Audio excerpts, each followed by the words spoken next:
ایمان نام ہے عقائد کا اور تقوی نام ہے نیک اعمال کا۔ بات اچھی طرح سمجھ لیں۔ ایمان کا تعلق عقائد، قلب اور دل نظریات کے ساتھ ہے، اور تقوی کا تعلق انسان کے بدن، انسان کے اعضائے جسم اور اعمال کے ساتھ۔ تو ایمان کا معنی ہے عقائد صحیحہ کا اختیار کرنا اور عقائد فاسدہ کا ترک کرنا، اور تقوی نام ہے اعمال صحیحہ کا اختیار کرنا، اعمال صالحہ کا اختیار کرنا اور اعمال سیئہ کا ترک کرنا۔ بات پھر اچھی طرح سمجھ لیں، الجھن نہ ہو۔ ایمان نام ہے عقائد صحیحہ کا اختیار کرنا اور عقائد فاسدہ کا ترک کرنا۔ تقوی نام ہے اعمال صالحہ کا اختیار کرنا اور اعمال سیئہ کا ترک کرنا۔ صحیح عقائد اختیار کریں اور فاسد عقائد سے ہم بچیں۔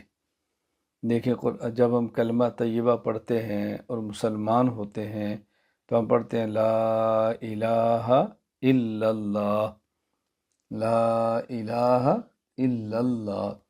اب اس میں دو چیزیں ہیں کہ جو اللہ ہے، ہمارا خدا ہے، ہمارا معبود ہے، ہم اس کے اقرار کرتے ہیں، اور جو ہمارا اللہ نہیں ہے، ہمارا معبود نہیں ہے، ہمارا خدا نہیں ہے، ہم ان کا انکار کرتے ہیں۔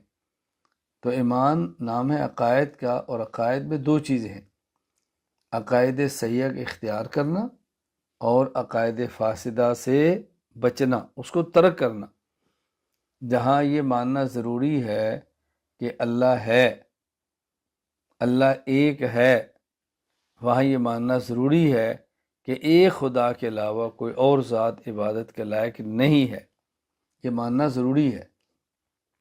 جہاں یہ ماننا ضروری ہے کہ اللہ تعالیٰ عالم الغیب ہے، وہاں یہ ماننا ضروری ہے کہ اللہ کے علاوہ کوئی عالم الغیب نہیں ہے۔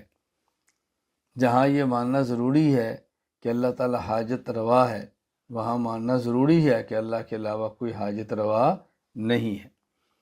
جہاں یہ ماننا ضروری ہے کہ حضرت آدم سے لے کے حضور اکرم صلی اللہ علیہ وسلم تک 1,24,000 کم و بیش انبیاء یہ نبی تھے، وہاں یہ ماننا ضروری ہے کہ حضور آخری نبی ہیں اور آپ کے بعد کوئی اور نبی پیدا نہیں ہونا۔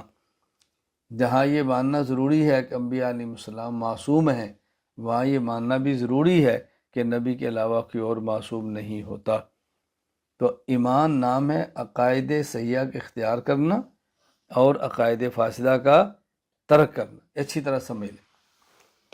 اور تقوی نام ہے اعمال صالحہ کا اختیار کرنا اور اعمال سیئہ سے کو ترک کرنا، اعمال سیئہ سے بچنا۔